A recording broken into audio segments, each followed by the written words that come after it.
안녕하세요. 5월 14일 목요일 온라인 과학 수업을 시작하겠습니다. 오늘은 지금까지 배운 내용을 점검해보는 시간을 가지겠습니다. 우리는 지금까지 1대단원의 첫 번째 중단원, 지구계와 직권의 구조에 대해서 배웠습니다. 두 차 시의 수업을 통해서 배운 내용을 문제풀이 방식으로 점검해 보겠습니다. 위두랑을 통해서 안내한 대로 꼭 문제를 스스로 먼저 풀어본 후에 영상을 보고 본인이 작성한 답과 비교하고 수정해 보길 바라겠습니다. 또한 모두 작성한 교과서를 찍어서 위두랑의 댓글로 첨부해 주어야 학습으로 인정되겠습니다. 그럼 수업 시작하겠습니다. 교과서는 21쪽입니다. 먼저 중요 개념 정리하기입니다. 첫 번째 동그라미 1번 지구의 구성인데요. 지구를 구성하는 육지, 바다, 대기 등 각 요소가 서로 영향을 주고받으며 전체를 이루는 것을 이것이라고 한다. 인데요. 각 요소가 서로 영향을 주고받으며 전체를 이루는 것. 이것은 개에 대한 특징인데요. 그 앞에 지구를 구성하는 육지, 바다, 대기 등이라는 설명이 붙었으니까 이것은 지구계라고 하면 되겠습니다. 자, 어렵지 않죠? 그럼 다음 문제로 넘어가 보도록 하겠습니다. 자, 다음은 지구계 구성 요소인데요. 비슷한 문제를 개념 확인 학습지에서 풀어보았습니다. 그럼 동그라미 2번 보도록 하겠습니다. 이것은 해수, 지하수 등과 같이 물이 존재하는 영역. 물이 존재하는 영역. 정답은 수권이라고 쓰면 되겠습니다. 자, 그 다음은 동그라미 3번입니다. 이것은 기권 바깥의 우주 공간이다. 인데요. 지구 바깥 영역, 즉 외권이라고 쓰면 정답이 되겠습니다. 자, 그러면 다음 문제로 넘어가 보도록 하겠습니다. 두 번째 배운 소단원인 지구의 내부 구조에 관련된 문제네요. 아래 그림처럼 지구 내부는 구성 물질과 물질의 상태가 다른 층상 구조를 이루고 있다. 인데요. 가장 위쪽에서부터 지각, 그리고 동그라미 4번, 그리고 외핵, 동그라미 5번 순서인데요.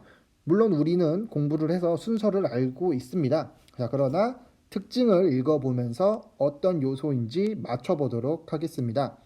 동그라미 5번입니다. 동그라미 4번이고요. 읽어보도록 하겠습니다. 지구 전체 부피의 약 80%를 차지한다. 이 말은 부피가 굉장히 크다, 가장 크다라는 의미인데요. 이런 특징을 가진 구조는 멘틀이었죠. 멘틀의 다른 특징으로는 움직일 수 있는 고체 상태의 암석으로 되어 있다가 되겠습니다. 그럼 다음 5번으로 넘어가도록 할게요. 동그라미 5번 설명이 짧죠? 고체 상태다 라고 되어 있는데 그림과 대조해 보도록 하겠습니다. 지구 내부 구조에서 가장 안쪽에 위치하고 있죠? 이쪽에 위치한 이 부분은 지구 내부에서 가장 안쪽입니다. 다른 특징으로는 철과 니켈 등의 금속, 이 고체 상태로 되어 있는데 이 구조를 뭐라고 하냐면 내핵이라고 했죠. 이해할 수 있겠죠? 그러면 이제 다음 문제로 확인하기로 넘어가도록 하겠습니다. 1번 문제 보도록 하겠습니다. 지구계의 구성 요소와 그 설명을 옳게 연결하시오 인데요. 왼쪽에 괄호 1번, 2번, 3번에 각각 직권, 기권, 생물권이 있습니다. 올바른 설명으로 연결해 볼 텐데 먼저 풀어본 중요 개념 정리하기 그림이 힌트가 될 수도 있겠네요. 문제를 푸는 요령은요. 오른쪽에 기억, 니은, 디귿 설명이 있죠. 이 설명을 읽고서 어떤 요소인지 연결해 보면 될 것 같습니다. 그럼 기억부터 보도록 할게요. 지구 표면을 둘러싸고 있는 공기의 층이다 라고 하면은 괄호 2번 기권으로 연결되면 되겠습니다. 자, 그 다음 니은 지구의 겉부분과 지구 내부를 의미하는데요. 이거는 괄호 1번 직권에 해당되겠죠. 자, 마지막으로 디귿. 지구의 모든 생명체다. 자, 그렇다면 정답은 괄호 3번 생물권이 되겠네요. 다음 문제로 넘어가도록 하겠습니다. 2번 문제입니다. 직권의 층상 구조에 대한 설명으로 옳은 것을 보기에서 모두 고르시오. 인데요. 기역부터 살펴보도록 하겠습니다. 기역, 지각은 직권의 가장 바깥층이다. 왼쪽 그림을 확인해 보도록 할게요. 이 그림에서 봤을 때 가장 바깥쪽에 있는 건 무엇인가요? 네, 지각이 맞죠? 따라서 기역은 맞는 보기가 되겠습니다. 니은입니다. 지구 내부 중 내핵은 액체 상태이다 라고 하는데 여러분 기억을 더듬어 보고 그림을 확인해 보면 외핵은 액체 상태, 내핵은 고체 상태라고 되어 있죠. 따라서 니은의 보기는 틀린 보기가 되겠네요. 자, 디귿으로 넘어가도록 하겠습니다. 지각, 멘틀, 외핵, 내핵 중 멘틀이 가장 두껍다라고 되어 있는데요. 이전의 설명으로는 멘틀은 부피가 가장 크다라고 했었는데요. 부피가 가장 크기 위해서는 자연스럽게도 두께도 가장 두꺼워야 됩니다. 따라서 오른쪽 그림을 보면은 다른 구조에 비해서 멘틀의 그 두께가 가장 두껍다라는 걸 확인할 수가 있고요. 따라서 맞는 보기만 모두 고르면 기역과 디귿이 되겠습니다. 3번 문제로 넘어가도록 하겠습니다. 서술형 문제인데요. 왠지 여러분이 서술형 문제에 대한 답을 쓰기 어려웠을지도 모르겠습니다. 우선은 정답인지 아닌지 모르니까 자신감이 없었을 수도 있고요. 찍어도 되는 객관식 문제랑도 다르기 때문이죠. 다만 여러분이 앞으로 많은 문제를 풀게 될 텐데 그때마다 서술형 문제에서 막혀서 뭐 답을 못 쓰게 된다라고 하면 안 되겠죠. 그렇기 때문에 지금부터 서술형 문제를 푸는 연습을 많이 해두면 해둘수록 좋겠습니다.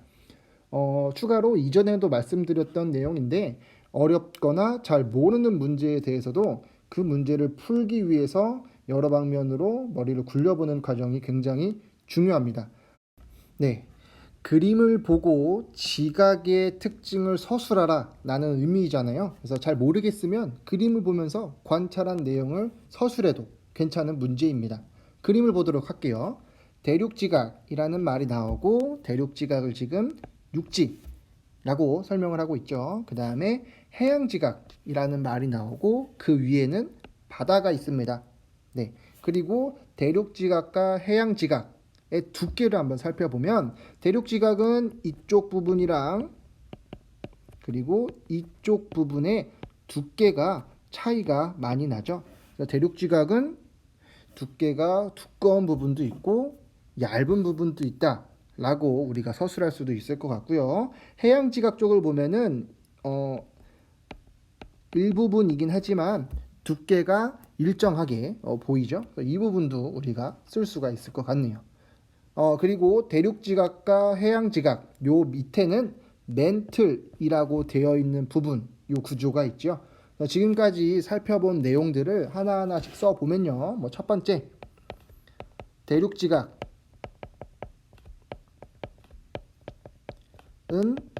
두께가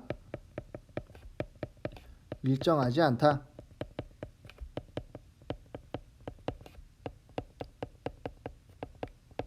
두 번째는 해양지각 위에는 바다가 있다.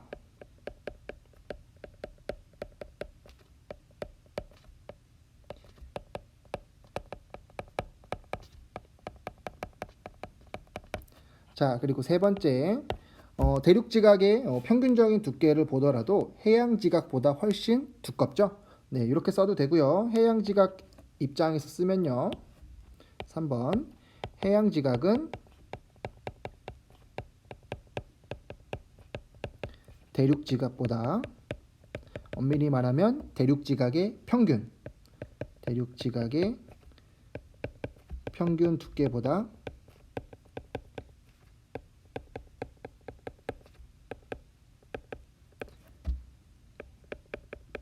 얇다 라는 말 쓸 수가 있을 것 같습니다. 자, 그리고 마지막 4번 죄송합니다. 지각 밑에는 멘틀이 있다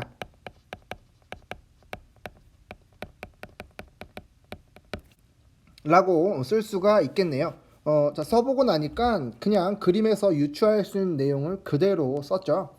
그러나 적어도 이 문제에서 요구하는 것은 만족하는 충분한 답을 쓴 겁니다. 물론 문제 유형은 매우 다양하죠. 그래서 그에 맞는 풀이도 다양하겠지만 이런 식으로 차근차근 생각해 보면서 답을 찾는 연습을 하면 새로운 문제도 쉽게 해결할 수 있을 것으로 보입니다. 밑에 아래에 동굴 아래로 내려가면 지구 중심에 닿을 수 있을까라는 질문이 있는데요.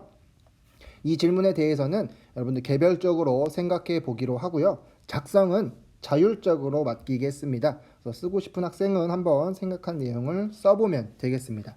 자, 여기까지 해서 5월 12일 수업을 마치도록 할 건데요. 다시 말하지만 교과서 21쪽 지금 보이는 페이지의 정답을 완성해 주시고요. 필기를 완성해 주시고 여기 사진을 찍은 다음에 이것을 댓글로 달아 주어야지 출석으로 인정됩니다. 이 점 유의해서 과제 제출해 주길 바라겠고요. 오늘은 구글로 개념 확인 학습지를 제출하지 않아도 됩니다. 여기까지 수업을 듣느라 수고했습니다. 자, 고맙습니다. 편집점.